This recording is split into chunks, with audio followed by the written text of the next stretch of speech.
Assalamualaikum warahmatullahi wabarakatuh.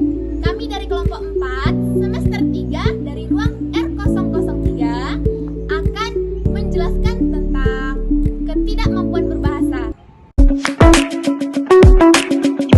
Teman-teman, pada bab ini kita akan membahas mengenai gangguan berbahasa. Topik yang akan kita bahas pada kali ini yaitu kesulitan berbahasa pada kondisi khusus. Diistilahkan sebagai kondisi khusus karena menyangkut yang pertama, kajian tentang gangguan berbahasa yang disebabkan ketidaksempurnaan organ pendengaran maupun bicara. Yang kedua, kajian tentang gangguan berbahasa yang disebabkan keterbatasan kemampuan kognitif dan psikogenik.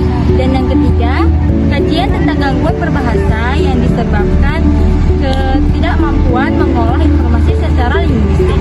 Berbahasa merupakan proses menyalurkan pikiran dan perasaan dari kepala dalam bentuk lisan ke dalam bentuk kata maupun kalimat. Untuk mencapai kemampuan berbahasa diperlukan beberapa elemen berikut. Yang pertama, lengkapnya sistem indera pendengaran. Yang kedua, lengkapnya sistem syaraf pusat. Yang ketiga, kemampuan mental yang cukup. Yang keempat, kestabilan emosi. Dan yang kelima, pajanan pada bahasa.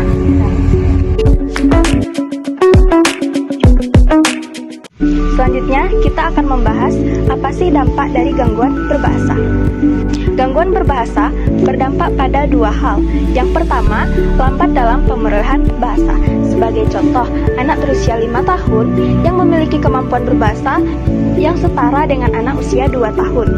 Yang kedua, yaitu menyimpang dari bentuk baku, di mana anak ini memperoleh bahasa dengan urutan yang berbeda dari anak lainnya, atau memperoleh kemampuan bahasa yang berbeda dari penutur asli bahasa tersebut. Adapun jika ditinjau dari asalnya, gangguan berbahasa dapat dikategorikan ke dalam dua kelompok. Yang pertama, gangguan berbahasa yang berkembang, artinya gangguan akibat kelainan yang dibawa sejak lahir.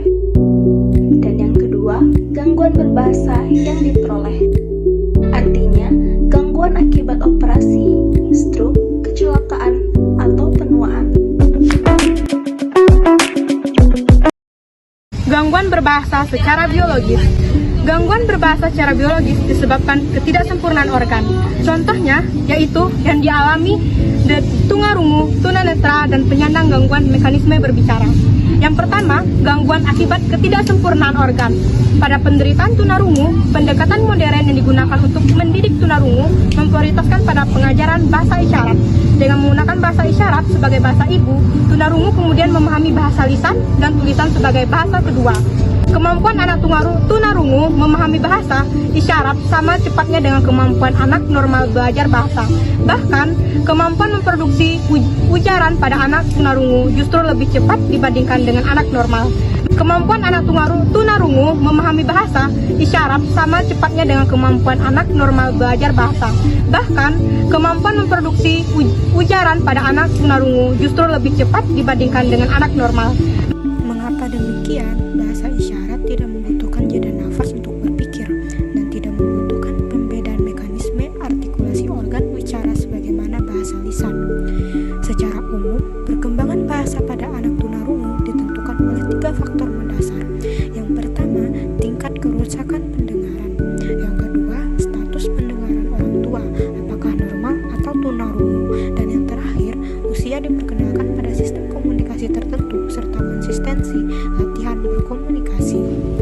gangguan pada mekanisme berbicara. Tidak sempurna organ bicara menghambat kemampuan seseorang memproduksi ucapan, perkataan yang sejatinya terpadu dari pita, suara, lidah, otot-otot yang membentuk rongga, serta kerongkongan dan paru-paru. Hal ini disebut gangguan mekanisme berbicara. Menurut Cair, berdasarkan mekanismenya, gangguan berbicara dapat terjadi akibat kelainan pada paru-paru atau pulmonal, pada pita suara atau disebut laringal, pada lidah atau disebut lingual, serta pada rongga mulut dan kerongkongan atau sering disebut resonetal. 1. Gangguan akibat faktor pulmonal dialami oleh para penderita penyakit paru-paru. Pada penderita penyakit paru-paru, ini kekuatan bernapasnya sangat kurang, sehingga cara berbicaranya diwarnai oleh nada yang monoton, volume suara yang kecil, dan terputus-putus. Yang kedua, gangguan akibat faktor ralingal menyebabkan suara yang dihasilkan menjadi serak atau hilang sama sekali. Yang ketiga, gangguan akibat faktor lingual. Lidah yang sariawan atau terluka akan terasa pedih jika digerakkan. Untuk mencegah rasa sakit ini, itulah cara berbicara diatur dengan gerak lidah yang dibatasi. Dalam keadaan seperti ini, maka pengucapan sejumlah fonem menjadi tidak sempurna. Yang keempat, gangguan akibat faktor resonansi menyebabkan suara yang dihasilkan menjadi sengau.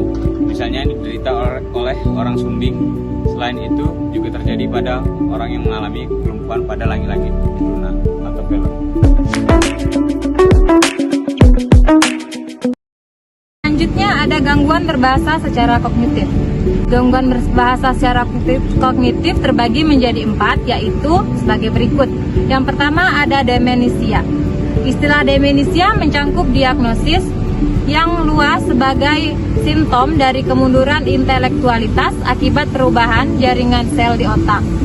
Orang yang menderita demensia menunjukkan banyak gangguan, salah satunya yaitu perubahan kepribadian. Yang kedua, Huntington's disease atau HD. HD merupakan kelainan genetik neurokognitif progresif yang mengakibatkan kemunduran motorik, kognitif, dan kejiwaan. Ditemukan tahun 1872 oleh George Huntington.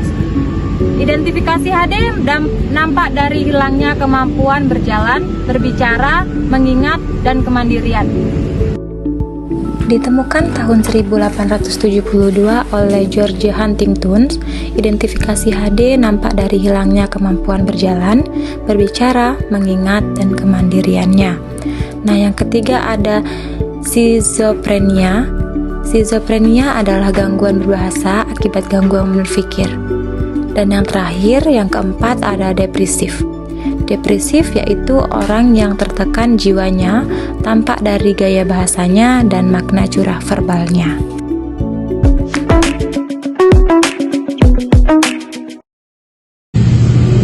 Nah, selain itu ada juga tuh gangguan berbahasa secara psikogenik. Psikogenik ini bersifat ringan, lebih ke variasi cara bicara normal sebagai ungkapan gangguan mental. Gangguan psikogenik ada 4, yaitu 1. Berbicara manja. Disebut berbicara manja karena ada kesan ingin dimanja sebagaimana anak kecil yang membuat perubahan pada bicaranya. Misal, huruf C, huruf S diganti menjadi C. Contoh, sakit sekali menjadi sakit sekali. 2. Berbicara kemayu. Istilah kemayu mengacu pada perangai kewanitaan yang berlebihan yang ditunjukkan oleh seorang pria. Berbicara kemayu dicirikan dengan lafal yang lemah, gemulai, dan panjang. 3. Berbicara gagap. Gagap yaitu berbicara yang kacau, tersendat-sendat, dan mengulang-ulang suku kata pertama. Penderita gagap biasanya tidak berhasil mengucapkan suku kata awal, hanya berhasil mengucapkan konsonan dengan susah payah hingga bisa menyelesaikan kalimatnya.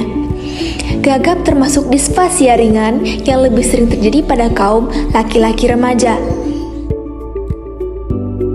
4. Berbicara latah. Latah atau ekolalia yaitu perilaku membeo atau menirukan ucapan orang lain. Sindrom ini merupakan sindrom curah verbal repetitif yang bersifat jorok dan gangguan lokomotorik yang dipancing. Biasanya sindrom ini terjadi pada wanita berumur 40 tahun ke atas. Baik, selanjutnya itu ada gangguan berbahasa secara linguistik. Yang dimaksud dari gangguan berbahasa secara linguistik itu ketidakmampuan dalam pemerolehan dan pemrosesan informasi linguistik. Jadi kelainan ini dapat berimbas kepada yang pertama itu adalah masalah kefasihan. Pada sebagian penutur, masalah ini lebih banyak bersifat psikologis.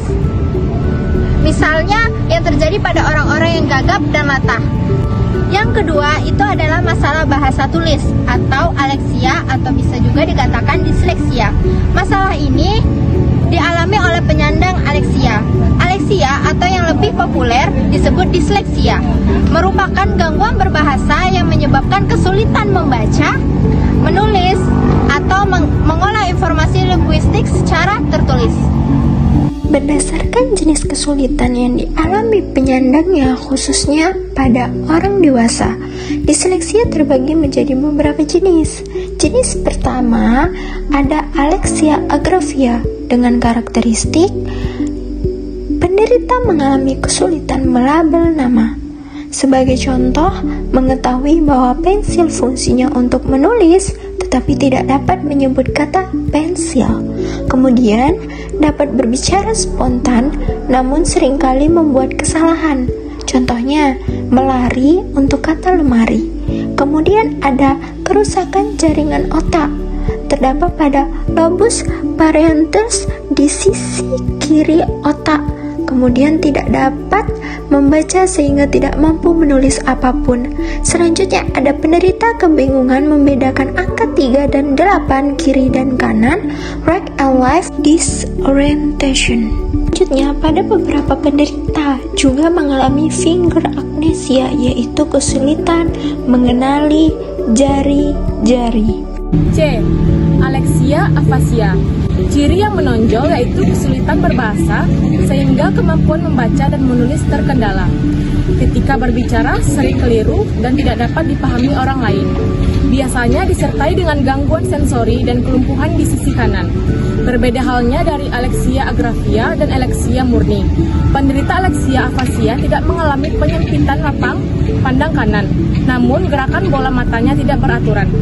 Berdasarkan area kerusakan otak yang dialami penderitanya, disleksia dapat dibedakan yaitu 1. Disleksia fonologis. Disleksia fonologis yang terjadi pada penderita kerusakan otak di sekitar jaringan penghubung lobus parietalis, lobus occipitalis, dan lobus temporalis. Akibatnya, penderita mengalami kesulitan membaca secara fonetis. Kemudian disleksia luar yang terjadi apabila penderita dapat membaca secara fonetis tetapi mengalami kesulitan membaca kata-kata secara utuh. Kemudian disleksia dalam, terjadi perlawanan dengan disleksia luar. Penderita tidak dapat membaca secara fonetis, namun dapat membedakan antara kata dan bukan kata yang tulisannya mirip.